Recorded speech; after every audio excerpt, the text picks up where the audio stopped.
Stage पे বসে আসে আমার বিদ্যমান উলামায়ে কিরাম, শরায়ে-এজাম, নকিবে হিন্দুস্তান, পর্দাতে বসে আসে আমার মা বোন, আমি সবাইকে সালাম করছি। আসসালামু আলাইকুম ওয়া রাহমাতুল্লাহি ওয়া বারাকাতুহু। আপনারা বুঝতে পারলেন না, আমি সালাম করলাম। আলহামদুলিল্লাহ। আল্লাহ নবীর ফরমান আছে, যদি তোমাকে कोई सलाम करे उनार सलामेर भालो जवाब दो। जब तुम्हें कोई सलाम करे उनके सलाम का बेहतर तरीके से जवाब दो, बेहतर जवाब दो। आगो किछु लोग हमारे सलामेर जवाब दिलेन, आमी सुनते पारलाम, ओदिके कि बोललेन आमी बुझते पारलाम ना। एक बार আর চেষ্টা করছি, দেখছি কত লোক আমার সালামের ভালো জবাব দিচ্ছেন। আসসালামু আলাইকুম ওয়া রাহমাতুল্লাহ। আচ্ছা দেখুন, আমি আপনার মেহমান, अब মেহমানের একরাম করো নবীর সুন্নাত আছে। ইনশাআল্লাহ আপনারা একরাম করবেন আমার। ইনশাআল্লাহ করব। একটু রিকোয়েস্ট করব, গুজারিশ করব, নিবেদন করব, যদি আপনারা মানবেন বলবো, না মানবেন বলবো না। বলবো? বলছি। আচ্ছা ওখানে বলছি, ও যত লোক বসে আছেন, এটা রিকোয়েস্ট করবো আমি, भाई थोड़ा थोड़ा अगर दिक्कत ना हो, थोड़ा थोड़ा आगे बढ़ जाए मेरे भाई। देखते कितने लोग मेरी बात को मान रहे हैं माशाल्लाह। तो सिमट जाए भाई, बीच बीच में जगह खाली है, आ जाइए, तो पीछे वाले आ जाए मेरे भाई। हरकत में बरकत है, अकड़ में पकड़ है। भाई पीछे वाले आ जाइए, इधर आ जाए, आ जा। अच्छा इधर वाले भी थोड़ा सा, इधर वाले तो ठीक बैठे हैं माशाल्लाह। आ जाइए, थोड़ा थोड़ा आगे, ज्यादा नहीं, हम ज्यादा नहीं बोलेंगे आपको, अब थोड़ा सा हरकत कर ले, हरकत में बरकत है। ए बाबू जो खड़े हैं बैठ जाओ, ए बेटा बैठ जाओ, बैठ जाओ मेरे नौजवानों, बैठ जाओ। और उधर कुछ नौजवान खड़े हैं, उनसे भी मेरी गुजारिश है कि बाबू अगर जलसा सुनने आए हो तो बैठ जाओ, अगर जलसा देखने आए हो तो फिर कोई बात नहीं है बाबू, आ जाओ। पढ़ा लिखा नौजवान सब है, आ जाओ बैठ जाओ।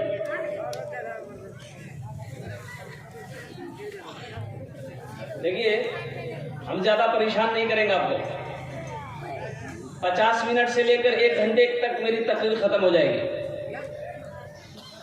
अभी के जमाने में ये मोबाइल फोन है, घड़ी है, हम समय देखकर, वक्त देखकर काम करते हैं। लेकिन एक जमाना वो भी था जब घड़ियां नहीं थी। बोलो, घड़ी थी? नहीं थी, घड़ी नहीं थी। लोग साया देखकर टाइम पता करते थे कि अभी कितना टाइम हुआ होगा, अंदाजा लगाते थे कि 4 बजता होगा, 5 बजता होगा। उस जमाने में भी एक मुकर्रिर थे, तकरीर करते थे। तो घड़ी तो है नहीं, तो पता कैसे चलेगा कितना देर बोला? तो मुकर्रिर साहब एक टेबलेट रखते थे मुंह में, अपने पास में। जैसे ही तकरीर शुरू करते थे मुंह में टेबलेट रख लेते थे, 1 घंटे में वो टेबलेट भूल जाती थी, ये समझ जाते थे मेरा टाइम पूरा हो गया। माइक छोड़ देते थे, कुर्सी से उतर जाते थे। एक मतलब टेबलेट रखकर तकरीर शुरू किए, 1 घंटा हो गया, 1.5 घंटा हो गया, 2 घंटा हो गया, 2.5 घंटा हो गया, ना टेबलेट मुंह में घुल रही है, ना ये माइक छोड़ रहे। अब लोग बैठा बैठा होता गया, भाई ये की बोलते वो बोलते आज ते माइक माइक नहीं छोड़ो। एक आदमी उठ के चला गया, एक नौजवान बैठा रह गया। तो हजरत ने कहा कि बेटा सब चला गया, तुम क्यों नहीं गए? इससे पता चलता है कि मेरी तकरीर तुमको बहुत अच्छी लगी है। तो नौजवान बोला कि नहीं गिरो आप नीचे। बोला क्या, फिर क्या बात है? तो नौजवान बोला कि दरअसल बात यह है कि जिस कुर्सी पे बैठ के आप तकरीर करते हो कुर्सी मेरी है, जल्दी उठिए, हम कुर्सी लेकर घर जाएंगे। तो हजरत ने कहा भाई रोजाना ये टेबलेट भूल जाती थी, आज क्यों नहीं भूली? तो मुंह से जब टेबलेट निकाले देखते शेरवानी का बटन चला गया है। बोले मिस्टेक है गई। तो इंशाल्लाह दिलजमी के साथ, इत्मीनान सुकून के साथ आप बैठे। आज आप तकरीर सुनेंगे, इसलिए कि मेरे बाद जो तकरीर होनी है हजरत अल्लामा मौलाना मुफ्ती सादुल नजीब साहब दामद बरकातुहुम की तकरीर होनी है। चंद अशआर दुआया कलिमात हैं, अगर आपकी इजाजत हो तो मैं सुना दूं। गुनाहों पे हूँ शर्मिंदा इलाही दरगुजर कर दे। आमीन बोले। गुनाहों पे हूँ शर्मिंदा इलाही दरगुजर कर दे। बड़ा मुजरिम हूँ मैं तेरा इलाही दरगुजर कर दे। बड़ा मुजरिम हूँ मैं तेरा इलाही दरगुजर कर दे। खता कोई नहीं छोड़ी, कोई सियान नहीं छोड़ा। खता कोई नहीं छोड़ी, कोई सियान नहीं छोड़ा।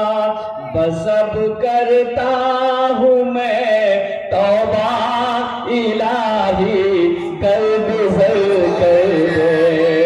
बस अब करता हूँ मैं तौबा इलाही दरगुजर कर दे। बड़ा मुजरिम हूँ मैं तेरा इलाही दरगुजर कर दे। खिलौना हाथ का पुने बना रखा है शैतान ने। खिलौना हाथ का पुने बना रखा है शैतान ने। बना ले अपना तू बंदा इलाही दरगुजर कर दे। बना ले अपना तू बंदा इलाही दरगुजर कर दे। बड़ा मुजरिम हूँ मैं तेरा इलाही दरगुजर कर दे। माशाअल्लाह, ये मेरे हाथ में 30 रुपए इनाम आया। देख ले, फटा हुआ नोट नहीं है, क्या कि जलसे में फटा हुआ नोट बहुत चलता है। जो नोट कहीं ना चले वो जलसा चल जाएगा। पूरी रात नौजवान जलसा सुना, सुबह चाय की दुकान में बैठ के बोला कि भाया चले दे। लोगों ने वो पूछा की चला लो, क्या चला है? बोले नहीं चला दिए। बोले कहा चला है? बोला कि 100 का नोट रहा, फटा हुआ था, 1 महीना से लेके घूम रहे थे, कोई दुकानदार नहीं ले रहा। और रात में जलसा था, कलकत्ता वाला आया, नाच पड़ रहा था, 10 टका उसको इनाम दे दिए, 90 टका ले लिए, नंबरी वहीं चला दिए। अल्लाह इस नौजवान के इस ताउन को देने को कबूल अता फरमा ले। लेकिन ये पैसा मेरा इनाम का पैसा है, ये पैसा मेरा है, लेकिन इस पैसे को मैं नहीं रखूंगा इंशाल्लाह। मेरी माँ नहीं है और मेरा बाप नहीं है, इंशाल्लाह इस पैसे को मैं अपने वालिदैन की ईसालो सवाब की नीयत से हुसूल बरकत के लिए इंशाल्लाह मैं यहाँ रखता हूँ। अभी कोई पैसा मत दीजिएगा, आप टेंशन मत लीजिएगा, ये काम मेरा है, आपका काम नहीं है। आपका काम है पैसा देना, लेना मेरा काम है। आप इत्मीनान और सुकून के साथ बैठे। अल्लाह पाक आपके आने को, बैठने को, सुनने को अपनी बारगाह में कबूल फरमा ले। आमीन बोले तो अल्हम्दुलिल्लाह। बहुत तेजी के साथ मैं अपनी बात को आगे बढ़ाने की कोशिश करूंगा। मुअज़्ज़ज़ सामीन किराम, एक बात याद रखें, हो ये जो इस मजमे में आप बैठे हो, दुआ की कबूलियत की 5 वजह। दुआ की कबूलियत की कितने वजह है? 5 वजह है। उलमा फरमाते हैं कि जिस मजलिस में 40 मुसलमान होता है, जिस मजलिस में 40 मुसलमान होता है, उन 40 में से एक अल्लाह का वली होता है। सुभान अल्लाह बोले तो सुभान अल्लाह। एक अल्लाह का वली होता है। ये 40 मुसलमान बैठे हैं, अल्लाह अकबर कबीरा, कैसो मुसलमान बैठे हुए हैं और कई कई अल्लाह के वली यहाँ पर बैठे होंगे। तो बताइए, जिस मजलिस में अल्लाह का वली हो उस मजलिस में दुआ मांगी जाए तो अल्लाह उस दुआ को कबूल करेगा कि नहीं करेगा? दुआ की कबूलियत की पहली वजह मैंने आपको बता दी, दुआ की कबूलियत की दूसरी वजह मैं आपको बता दूं। उलमा फरमाते हैं कि जिनकी दाढ़ी सफेद हो जाए, जिनके बाल सफेद हो जाए, जब वो दुआ के लिए हाथ फैलाता है, अल्लाह ताला उसकी दुआ को रद्द नहीं करता बल्कि अपनी बारगाह में कबूल फरमाता है। सुभान अल्लाह, बोले ना। बहुत सारे बुजुर्ग हमारे यहाँ पर बैठे हैं जिनकी दाढ़ियां सफेद हो गई, जिनके बाल सफेद हो गए। अल्लाह अकबर कबीरा। दुआ की कबूलियत की तीसरी वजह मैं आपको बता दूं। ये छोटा छोटा मासूम बच्चा बैठा है जो गुनाहों को नहीं जानता। भाई ये गुनाह के जानता है? अरे बोलिए, गुनाह जानता है? ये गुनाहों को नहीं जानता है। और नबी करीम सल्लल्लाहु अलैहि वसल्लम इरशाद फरमाते हैं, मेरे आका इरशाद फरमाते हैं, बच्चा चाहे यहूदी का हो, बच्चा चाहे नसरानी का हो, बच्चा चाहे काफिर का हो, बच्चा चाहे मुसलमान का हो, हर बच्चा जन्नती है। बताइए, हम लोग दुआ मांगेंगे, ये बच्चा आमीन कहेगा, अल्लाह उस दुआ को अपनी बारगाह में कबूल करेगा कि नहीं करेगा? कितने बजे हो गए? 5 बजे हो गए। अच्छा, बहुत जल्दी हिसाब किया ये तो सीधे डायरेक्ट 5 में पहुंचा दिया। 4 हो लो, तो हो लो, 4 हो लो। 5वीं वजह कबूलियत, दुआ कबूलियत की 5वीं वजह मैं आपको बता दूं। मैं मुसाफिर हूं और नबी करीम सल्लल्लाहु अलैहि वसल्लम इरशाद फरमाते हैं, आका कायनात इरशाद फरमाते हैं कि मुसाफिर की दुआ को अल्लाह रद्द नहीं करता बल्कि अपनी बारगाह में कबूल फरमाता है। तेरी बारगाह में खुदा ये दुआ मेरी कबूल हो। आमीन बोले तो अल्हम्दुलिल्लाह। तेरी बारगाह में खुदा ये दुआ मेरी कबूल हो, ये दुआ मेरी कबूल हो। मुझ गरीब के नसीब में राह मुस्तफा की धूम हो, मुझ गरीब के नसीब में राह मुस्तफा की धूल हो। इंशाल्लाह एक का वादा करो, इंशाल्लाह আমরা যত বক্তব্য এখানে এসেছেন सबकी तकरीर हम लोग सुनेंगे और इंशाल्लाह दुआ करके अपने घर को जाएंगे। कितने लोग तैयार है? जरा हाथ उठाएं, इंशाल्लाह दुआ करके जाएंगे। अल्हम्दुलिल्लाह, दुआ करके जाएंगे। अल्लाह के हाथ उठाने को अपनी बारगाह में कबूल अता फरमाए। यहाँ पर जो भी दुआ होगी कबूल होगी, जो भी दुआ होगी मकबूल होगी। अल्लाह का कुरान कहता है, उदऊनी अस्तजिब लकुम। मेरा अल्लाह कहता है, और मेरा बंदा तुम मुझे पुकारो, मैं तेरी दुआ को कबूल करूंगा। अल्लाह ने कह दिया, अल्लाह ने ऐलान कर दिया, उदऊनी अस्तजिब लकुम। मेरा बंदा तुम मुझसे मांगो, तुम मुझसे दुआ करो, मैं तेरी दुआ को अपनी बारगाह में कबूल करूंगा। और कुर्बान एखाने जेटे दुआ होवे मकबूल होवे, इंशाल्लाह जेटे दुआ होवे कबूल होवे। ऐसी वैसी दुआ नहीं होगी। एक बुढ़िया रास्ते में गिर गई, अब बूढ़ा है, जिस्म कमजोर है, अब वो बुढ़िया जा रही थी, ठोकर लगी, गिर गई। अब गिर गई, एक नौजवान मोटरसाइकिल लेके आ रहा था, नजर पड़ गई कि बुढ़िया गिर गई है। वो नौजवान मोटरसाइकिल रोका और बुढ़िया को उठाया, बुढ़िया को उठाया कि दादी उठ, दादी उठ उठ उठ, चोट नहीं लगी, उठिए उठिए उठिए। तो बुढ़िया उठी। वो बुढ़िया बोली है, बेटा जितना जल्दी तुम हमको उठाया ना, हम दुआ करते हैं अल्लाह उतना जल्दी तुमको भी उठा ले। ये दुआ सही हुई? अरे बोलो भाई, दुआ सही हुई? आरज़ू यही है आखिरी, मुझको मौत आए जिस घड़ी। इस शेर में मैं आप तमाम लोगों को शामिल करना चाहता हूँ। आरज़ू यही है आखिरी, हम सबको मौत आए जिस घड़ी, हम सबको मौत आए जिस घड़ी, उस घड़ी नजर के सामने सिर्फ चेहरा रसूल हो।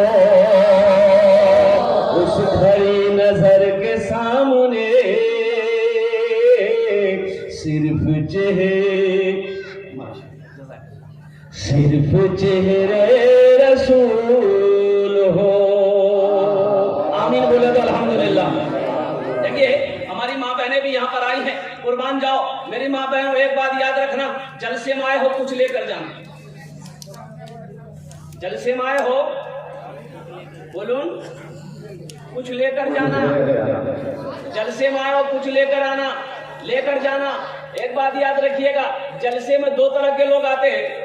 दो तरह के लोग आते हैं, एक जलसा देखने आते हैं, एक जलसा सुनने आते हैं।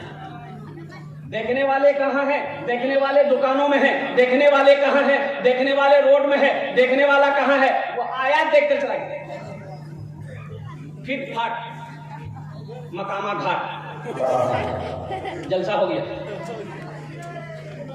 अच्छा ये देखने वाला वो भी है, पूरी रात जलसा में रहेगा, पूरी रात रहेगा, लेकिन यहाँ नहीं बैठेगा। यहाँ रोड पर ये दुकान वो दुकान, पराठे की दुकान, पान की दुकान, चाय की दुकान, पूरी रात गुजारेगा, जलसा में बैठेगा।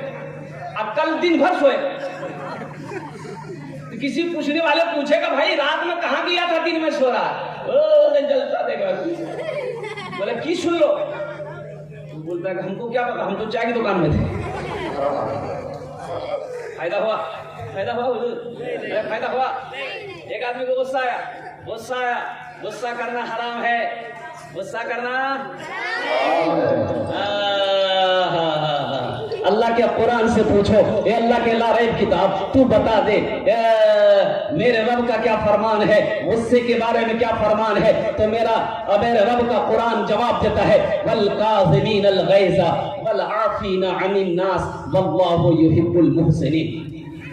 जो गुस्से के वक्त अपने गुस्से को पी ले, गुस्से को बर्दाश्त कर ले, जो अपने गुस्से को कंट्रोल कर ले। मेरी माँ बहनों सुनो, अगर जब भी गुस्सा आए, गुस्सा मत करना, गुस्सा मत करना। ये गुस्सा आ जाए, अगर तरकारी में नमक कम है, गुस्सा आ जाए, लट्ठी उठाओ, बीवी को मारना शुरू कर दो। कितने लोग बीवी को मारेंगे? जरा हाथ उठाइए देखते हैं।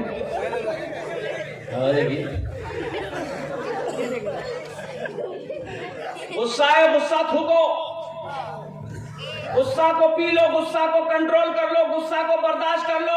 सुनो मेरा अल्लाह कहता है, जो गुस्सा को पी लेता है, जो गुस्सा को कंट्रोल कर लेता है, वो मेरा दोस्त हो जाता है। सुभान अल्लाह बोलो तो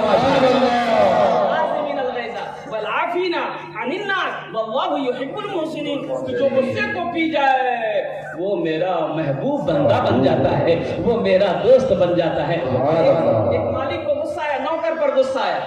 नौकर नौजवान था, गुस्सा बर्दाश्त ना कर सका, इस मालिक ने एक तमाचा नौकर को मारा। नौकर भी, वो भी तो मर्द था, उसे भी गुस्सा आया, लेकिन मालिक को तो मार नहीं सकता। पास में घर था, वो गुस्से की हालत में घर में गया, देखा बीवी बैठ के रोटी बना रही है, बजे तमाचा खींच के बीवी को मारा। बीवी बोली कि तुम क्या मन रोटी बना रही थी, बेलना फैलना, वो क्या बोलता, रोटी जिसमें बेलते क्या बोलते, बेलना, फेंकी उठा के कि खाते रहो रोटी तुम। इसकी बीवी को भी गुस्सा आया, तो गुस्से में वो शौहर को तो मार नहीं सकती है, उसका 10 साल का बेटा बैठा हुआ था, एक टमाटा खींच के बेटा को मारा। बच्चा को भी गुस्सा आया, मेरी माँ मुझे क्यों मारी? तो बच्चा अंगन में एक डंडा रखा हुआ था, डंडा पकड़ा, दरवाजे की तरफ निकला, एक कुत्ता बैठा हुआ था, जाकर 5 डंडा कुत्ता को मारा। कुत्ता को भी गुस्सा आया, वो रोड की तरफ कुत्ता भागा, देखा वही मालिक जो नौकर को मारा था, ऑफिस से बाहर निकलकर रोड पर खड़ा होकर फोन से बात कर रहा था। ये कुत्ता जाकर उसी को काट दिया। भला करो तो भला पाओगे, बुरा करो तो बुरा मिले, एक हाथ से करो तो अपना दूजे हाथ से पाओगे, दूजे हाथ से पाओगे। क्या लेकर आए हो बंदे, क्या लेकर के जाओगे, करो इबादत तुम उस रब की, वरना कल पछताओगे, वरना कल पछताओगे। ये दुनिया आनी जानी है, एक दिन सब मिट जाएगा, तुम भी एक दिन मिट जाओगे। कीड़ा मकोड़ा खाएगा, कीड़ा मकोड़ा खाएगा, छल बूत बूथी ना करो किसी से, छल बूथी ना करो किसी से, कांटे में फंस जाओगे। क्या लेकर आए हो बंदे, क्या लेकर के जाओगे, क्या लेकर के जाओगे। एक बात याद रखिएगा, ढेर चालाक आदमी, ढेर होशियार आदमी कभी कभी गड्ढे में गिर जाता है। हम अपनी माँ बहनों से गुजारिश करना चाहेंगे कि तुमरा बोलो ना, भालो करे बोसो, अल्हम्दुलिल्लाह ओखाने बोसो ना, बोसो ना, बोलो बोलो। जिस माँ बहन से जो हो सके चंदा देते रहिएगा। 150, 1500 जेवर जेवरात देते रहना। नाक का नथिया, हाथों के कंगन, पांव के पाजेब, गले का चैन। हाँ, जो हो सके मेरी माँ बहनों, अपने माँ बाप के नाम पर, अपने बेटों के नाम पर, शोहर के नाम पर, अपने नाम से मदरसे में देते रहना। ये अल्लाह के घर में जमा हो जाएगा। अगर तुमने एक जेवर दे दिया, दुनिया में तुम चांदी सोने का जेवर दे दोगी, अल्लाह जन्नत में तुम्हें हीरे जवाहरात का जेवर और सारास्ता फरमा दे।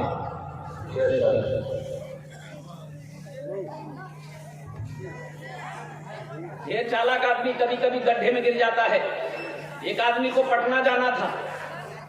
कहाँ जाना था बोलिए? पटना वाली ट्रेन में बैठा, रात का समय है। ए बाबू, कहाँ जा रहे हैं?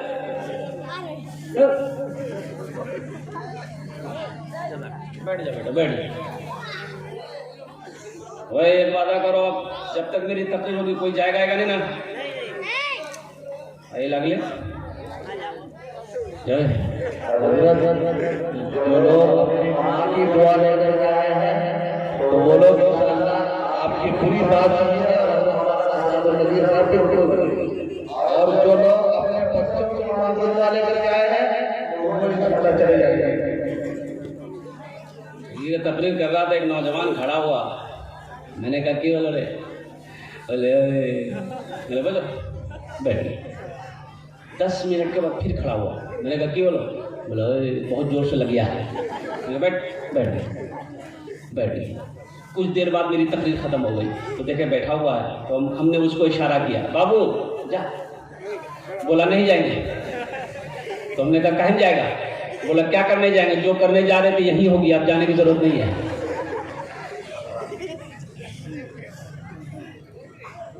ढेर चालाक आदमी गड्ढे में गिरता है।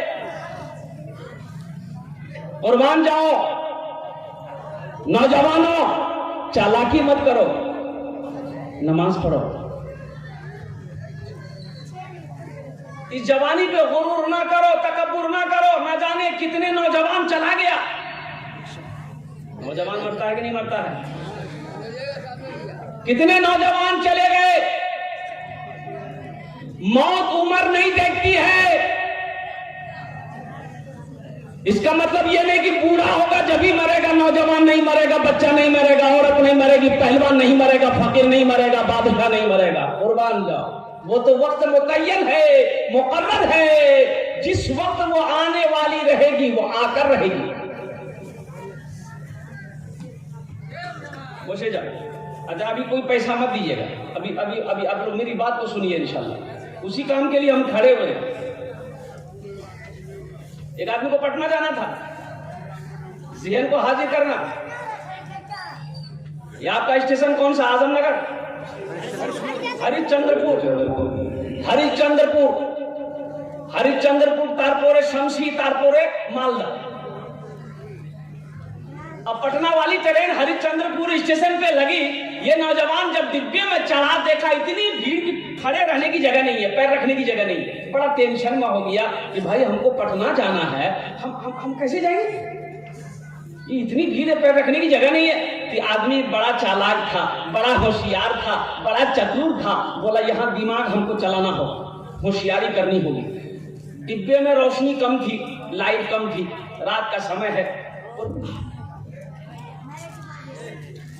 ऐसे कुरान नहीं रखा जाता बेटा।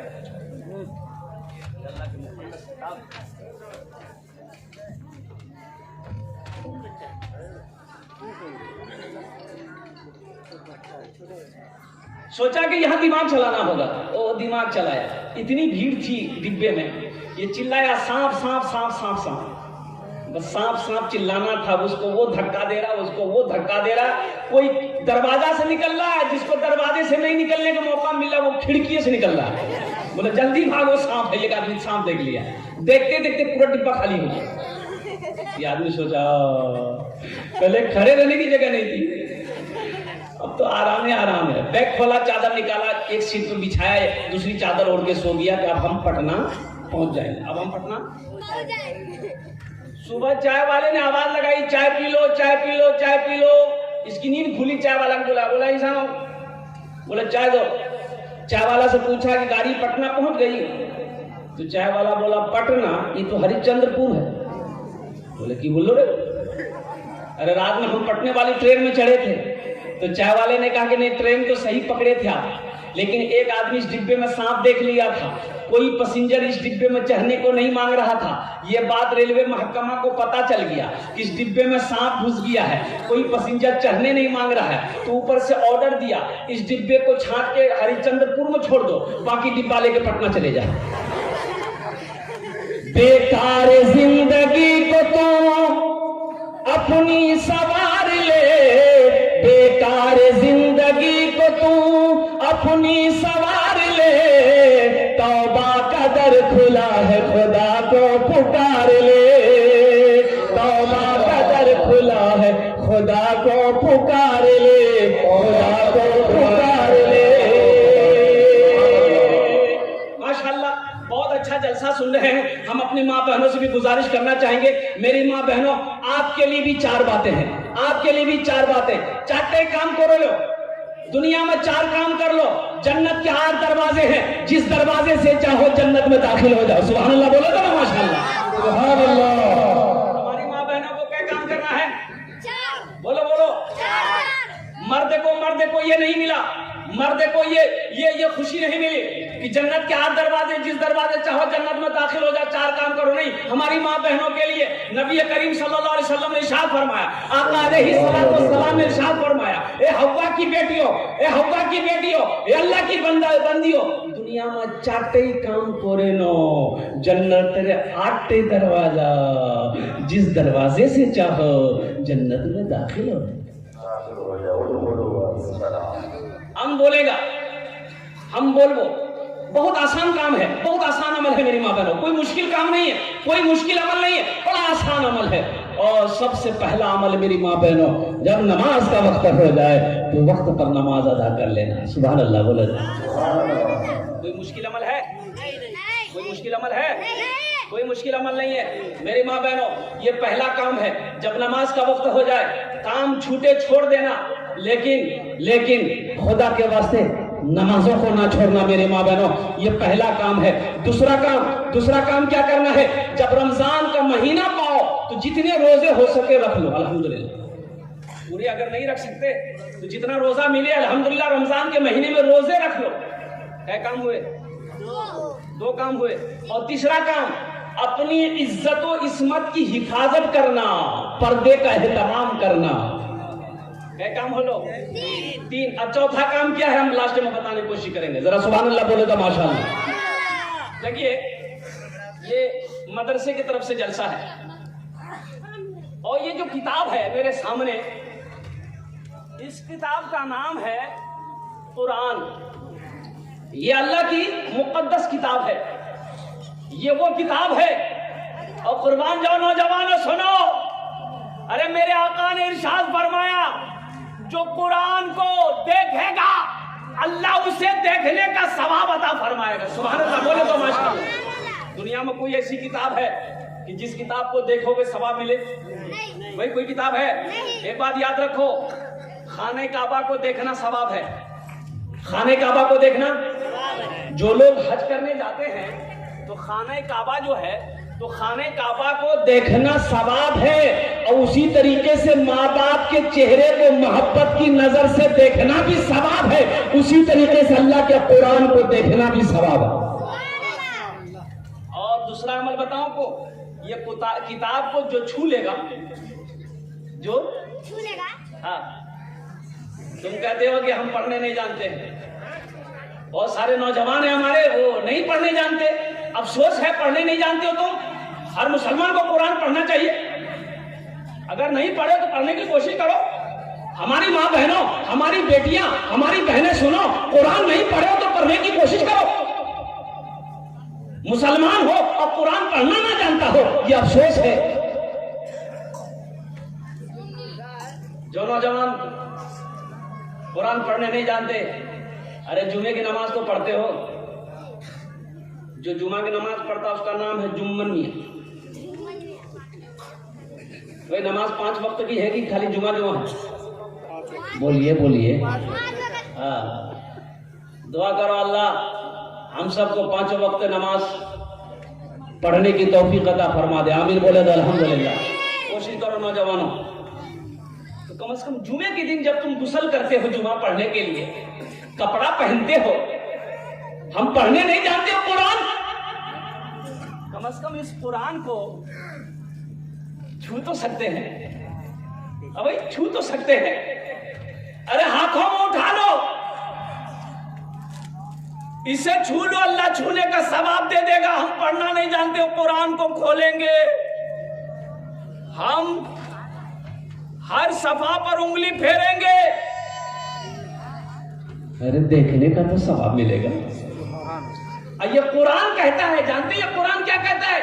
ये कुरान कहता है कि जो मुझसे मोहब्बत करेगा, जो मेरे ऊपर में अमल करेगा, अल्लाह के हकाम पर अमल करेगा, हम उसको जमीन से उठाकर आसमान की बुलंदी पे पहुंचा देंगे। ये कुरान कहता है। और सुनो, एक बात याद रखो, अल्लाह के नबी इरशाद फरमाते हैं, ये कुरान आज किताबी शक्ल में है, कल कयामत के दिन इंसानी शक्ल में होगा। कल कयामत के दिन किसकी शक्ल में होगा? बड़ा खूबसूरत इंसान होगा। अल्लाह अकबर कबीरा, कुर्बान जाओ। एक आदमी का हाथ को कुरान पकड़ेगा, अल्लाह के सामने खड़ा हो जाएगा, कहेगा या अल्लाह मैं तेरा कुरान हूँ, मेरे साथ में ये मुझ कुरान का कारी है। या अल्लाह दुनिया में इन्होंने मेरी बड़ी इज्जत की है, बड़ा इकराम किया है। या अल्लाह तेरा जो अहकाम मेरे अंदर था, इन्होंने उस पर अपनी जिंदगी गुजारी है। या अल्लाह इसलिए मैं उसका बदला चुकाना चाहता हूँ। तो मेरा अल्लाह कहेगा तू क्या चाहता है? ये कुरान कहेगा अल्लाह जिस तरीके से उन्होंने मेरी दुनिया में इज्जत की है, मैं ये चाहता हूं कि आज मैं उसका बदला चुका दूं, इसके हाथों को पकड़कर जन्नत के अंदर मैं दाखिल कर दूं। तो मेरा अल्लाह कहेगा जा इसे दाखिल कर दे। ये कुरान हाथों को पकड़ेगा उस कारी का, उस पढ़ने वाले का, उस इज्जत करने वाले का, अमल करने वाले के हाथों को कुरान पकड़ेगा, जन्नत के अंदर मैं दाखिल कर दे। इन्ना नहनु नज़्ज़लना ज़िक्रा व इन्ना लहू लहाफ़िज़ून।